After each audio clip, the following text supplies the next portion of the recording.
Welcome back here. So we're going to take a moment now to have a real conversation that could help save lives. It is Suicide Prevention Awareness Month. This is a topic that hits home for our next guest and for likely many people that are watching right now. Dannie De Novo is joining us. You're a happiness coach, single mom, an attorney too? Is that right? Lawyer turned happiness coach. Okay, lawyer turned happiness coach. And then you also have an international best-selling book.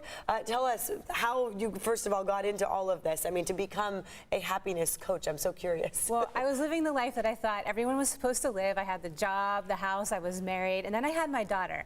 One night I'm making dinner and I'm stirring a pot on the stove and she's on the floor. She's about a year old. And she picks up her little bowl and spoon that she was playing with and she looked up at me and she started mimicking me, doing what I was doing.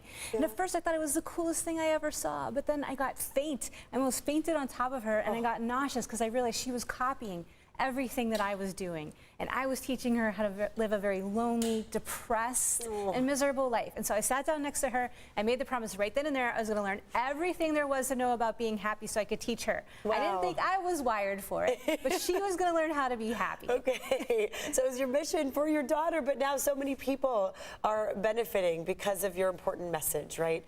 I mean, your book is obviously getting out there. Tell us about kind of what you're hoping people learn. How can we be happy? Well, I think there's a lot of things you can do to be happy, but number one is you've got to work at it every day. It's like going to the gym. You want the muscles, you got to go to the gym every day. You want to be happy, you've got to work at that muscle every day too. And then there's just some things you can do, like taking care of your anxiety on a daily basis so it doesn't cycle into depression, and that's a really hard thing to get out of. And as far as that goes, I mean, looking back, when you were going through a lot of this, anxiety, depression, is that thing that you were dealing with that daily, even with your family? Looks like everything was going well? My anxiety and depression started in my teens and just escalated through adulthood. So it took a lot for me to get over it. But that's why I really focus on kids now, because if we can help them and give them the skills now, then they won't get into those deeper cycles that require medical intervention and so many other things. Okay. Yeah, so start them young, as you did with yours. How old is your daughter now? She's 7 now. 7 years old. Okay. And you brought a few items. I'm so curious. Can we get right to this and show us what are these? Yeah, just things you can keep in your pocket to help every day. And these are great for kids too, because they can take it with them to school, right? Okay. So this is called a mindfulness necklace, and it looks like a whistle, but it's just a tube. And you just take a nice breath in and then exhale like this. It slows down your breathing, which slows your heart rate and just makes you feel less anxious throughout the day. Oh, okay. So no noise. It's that a good reminder to breathe in, breathe out. We forget all day.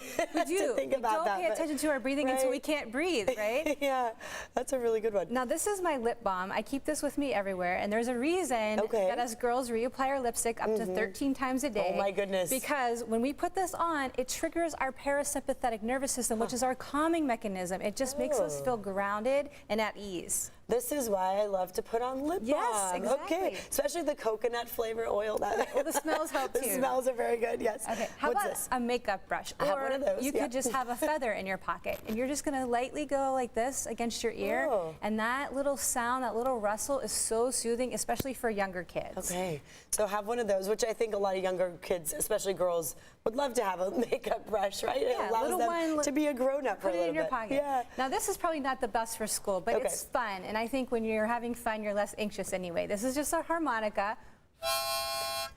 All right, and a little bit of vibrational therapy has been shown to lower our cortisol levels, which is our stress hormone, and it increases that serotonin and dopamine, which is our good mood feeling hormones. Yeah, okay.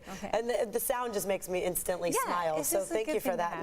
And then these are what you would traditionally call something like a worry stone, but I don't like that word. I like to say calming stone. So we're going to keep this in our pocket. We'll just rub it throughout the day. Again, that triggers that parasympathetic nervous system and increases those good mood chemicals in our body. I love that. I have a heart-shaped stone in my car for that reason, just from driving, because I get upset at certain drivers and I hold that tightly.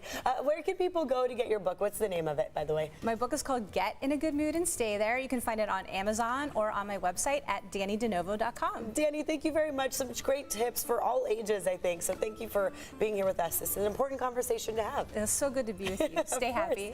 We will try. Thank you. We'll be right back after this quick break, so keep it right here.